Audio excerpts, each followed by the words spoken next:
What's up, guys? Welcome back to King Cracket Sports. Mike here. Gonna try to get through this video pretty quickly. I leave for vacation in a couple of hours, but I don't want to leave this till I come back because that's a week from now, and I really just want to get these draft grades over with. So, in case you haven't seen the other ones, links are down below. Probably I've explained the rules 8, 9 times. So let's get into it. San Francisco, they had the 9th pick. They got Mike McGlinchey. Thought it was a bit of a reach, but offensive tackles are usually overdrafted at times, just like quarterbacks do, second most important position on offense. McGlinchey was my number 2 offensive tackle. He was my 23rd overall player.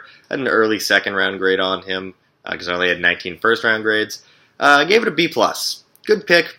I think he's going to play right tackle to start, and then when Joe Staley retires, he's going to take over and be the left tackle of the future.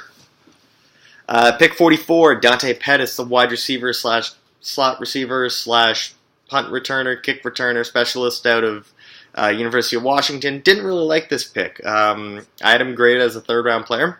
He was my 94th overall player. Gave it a C-. Just thought it was a little too early for him. And I've mentioned in the past I'm not a big fan of John Lynch's draft, and it's picks like this that are why. At pick 70, Fred Warner. This is the most overhyped player that Draft Twitter has probably ever gotten their hands on. There are no instincts. There is no upside. There's no athleticism with Fred Warner. There is nothing remotely interesting about his game. He is a special teamer at best. I had a late round grade on him. He was 184 on my board. They got him at 70. This is the second time I'm giving a pick by John Lynch in 2 years, a D+. The last one was Solomon Thomas. Don't like John Lynch as a drafter. Yeah, this was not a good indication of where things were at the time. Tavarius Moore, the safety slash corner out of Southern Miss, guy who started getting a lot of hype about the week or two before the draft. I didn't get a chance to watch him, so it was a C because I can't make a solid judgment. Then John Lynch actually decided he knew what he was doing in the later rounds. Contavious Street out of North Carolina State. Now he's likely going to miss the entire season with an injury. But as far as value, they got him at 128. He was 139 on my board. I gave it an A. DJ Reed, great special teamer, great returner. Good corner as well. They got him at 142. He was 91 on my board. Gave that an A.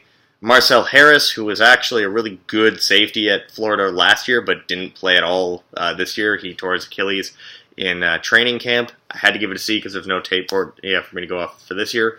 Julian Taylor, defensive end out of, I want to say, Temple.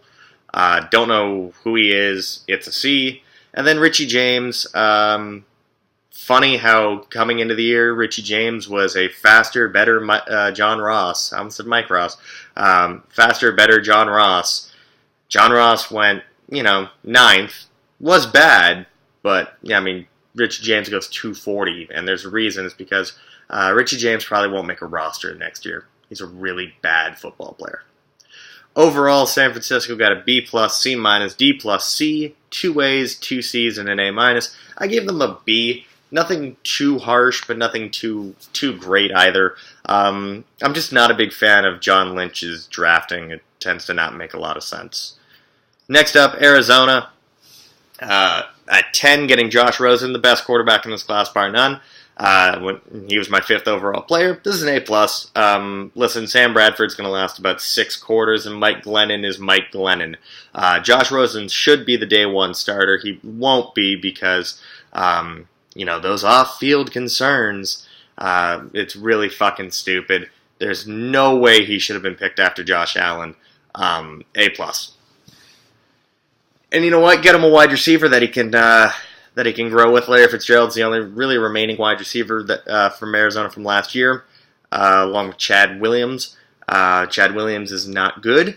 And Larry Fitzgerald is 36 years old. Get him Christian Kirk, a nice special weapon that they can use in many, many different ways. They got Kirk at 47. He was 45 on my board. I gave this an A. Really solid player, especially when you factor in young receiver, young quarterback, have them develop together. Get him an offensive lineman, because seriously, good God, this offensive line for Arizona was bad. Gerald Valdir is gone. I don't know whether Mason Cole is going to play center or offensive tackle. He can play pretty much anywhere on the offensive line.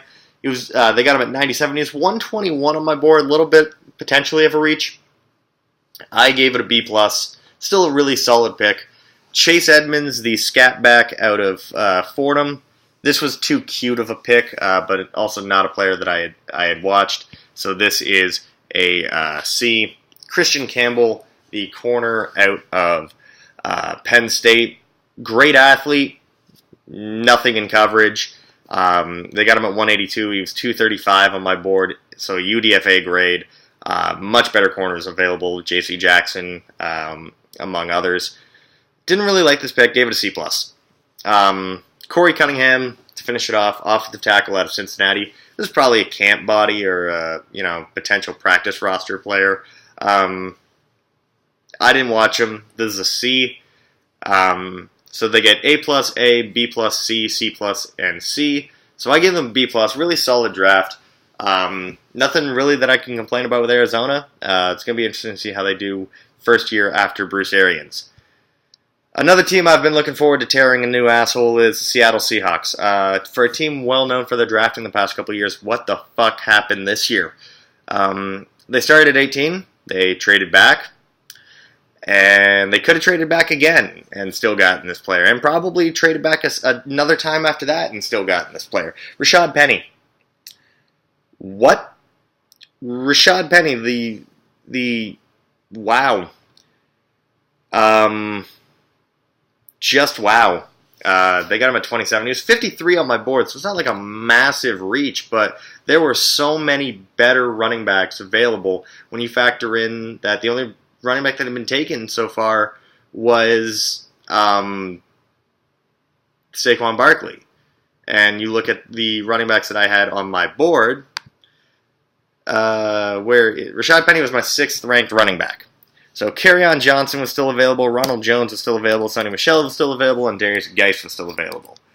Any of those players would have made more sense at 27. Not a great pick. So I gave it a C+. Rasheem Green, the defensive end out of USC, Cliff Averill type replacement. Since the draft, they've released Cliff Averill. There's one problem with the Rasheem Green pick. It's kind of come out since the draft that he's got he's basically got no ACL left. You kind of need an ACL to be playing football. So I gave this a B-. He was 85 on my board, so it would be great value, but really going to have to see with that injury. Will Dissly, the tight end out of Washington, that's a blocking tight end I didn't get a chance to watch, so it's a C. Their possible best pick of the entire draft as far as actual impact. A lot of people are going to say Shaquem Griffin. I don't agree. I like the Shaquem Griffin pick. He was 141 overall, and he was 84 on my board. I gave it a B+ though. Normally this would be A+ range. The reason I'm a little bit hesitant is we've never seen a guy in the NFL play with one hand, and at the end of the day, until I see it, I need to make until I give it the stamp of approval, I need to be able to see it. So based off value, this is B+. I'm not sure whether this will work out, to be honest with you, though. Trey Flowers, the safety out of Oklahoma State, I didn't watch him, so normally this would be a C. I actually gave this a C-, though, because at this point I had realized they had gone running back, defensive end, tight end, and linebacker, and now they're going safety. When Russell Wilson is your quarterback who gets hit the most out of pretty much anyone not named Andrew Luck in the NFL, so I have it as C-, and in brackets, where are your O-lineman picks? What the fuck, Seattle? I know you thought that trading for Dwayne Brown was a good idea. It's limited the amount of hits he's had to take, but seriously, Seattle should have just spent 7 picks on offensive linemen.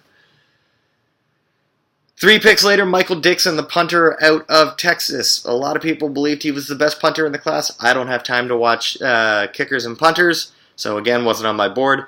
Normally this would be an A because, well, if you're drafting a kicker or a punter, it's obviously a need. I gave it a B. And again, this is a knock because seriously, where are your offensive linemen?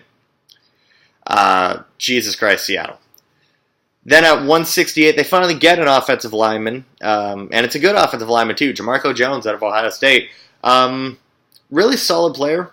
Thought he needed a little bit more developing than others did, than other analysts did. I had him at 96 overall. I know some people had him even up in round 2. I had him as a late round 3, early round 4 type of guy. But this was an A+, 1, because it was great value, and 2, because they finally picked an offensive lineman. And then Jacob Martin, some defensive lineman I've never heard of, so that pick gets a C. So they got C+, B-, C, B+, C-, B, A+, and a C. I gave their overall draft a C+. A nice, solid, like, high 60s out of 100 here in Canada. Not great. Not great at all. John Schneider, I think, got a little too cute with it, and this is a team that really can't afford to get cute with it. Now a team that didn't pick until late day 3, the LA Rams, because round 1 was the Brandon Cooks trade, and round 2, I'm not entirely sure where that round 2 pick went to, but they didn't pick till pick 89, but they still had a shitload of picks. I believe they had 12. They started off with Joseph Noteboom, the offensive tackle out of TCU. I gave this pick an A-. He was 110 on my board. They got him at 89, but right tackle is a pretty big need for them. I thought that was a really solid pick. Brian Allen at 111. He was 182 on my board, maybe a little bit of a reach, but John Sullivan is in his mid to late 30s now. You're going to have to get younger at center. This is a good pick. Gave this a B. John Franklin, an edge rusher out of Stephen F. Austin, I believe. 135. Didn't know who he was. This is a C. Micah Kaiser, the linebacker out of Virginia. 147 overall. 151 on my board. This is an A.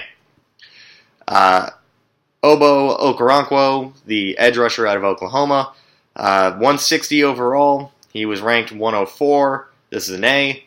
John Kelly, the running back out of Tennessee. I was amazed he was still on the board here. 176 overall. He was 101 on my board. This is an A+.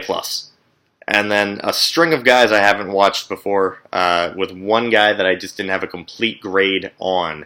So Jamil Demby, the offensive tackle out of Maine, Sebastian Joseph, the defensive tackle out of Rutgers, they both get a C. Trayvon Young gets a B- because I had actually watched 2 of his games. I just didn't have a full grade on him, but I did like what I saw, so I gave it a B-. Alex McGuff, the quarterback out of FIU, not a bad pick, get a backup quarterback. Travin Howard, the linebacker out of TCU, and Justin Lawler, the edge rusher out of SMU. Those 3 guys get C's. Now, when coming up with their grade, because it's stacked with guys I hadn't heard of, I actually just basically discounted the guys I hadn't actually put on my board for them, because otherwise it would really skew their draft. So I actually basically went through just the guys that I had a solid grade on. So it's A-, B, C, A+, which gives them an overall grade of a B+. Nice, high 70s. That's going to do it for today. As always, guys, like, comment, subscribe, tell a friend, tell another friend. I don't know when the next video is going to be. Probably sometime in a couple of months we take a look, early look at 2019. Just want to say thank you for those of you that actually have been checking in, here and there during this draft season. I know that this was a little bit of a predictable draft, as a lot of the guys that were talked about in early July stayed the course and were being talked about in early and late April. Here's to maybe next year being a little bit more surprising, a little bit more intriguing. But also, again, thank you guys for watching, because without you guys, I don't do this. So, till next time, guys, take it easy.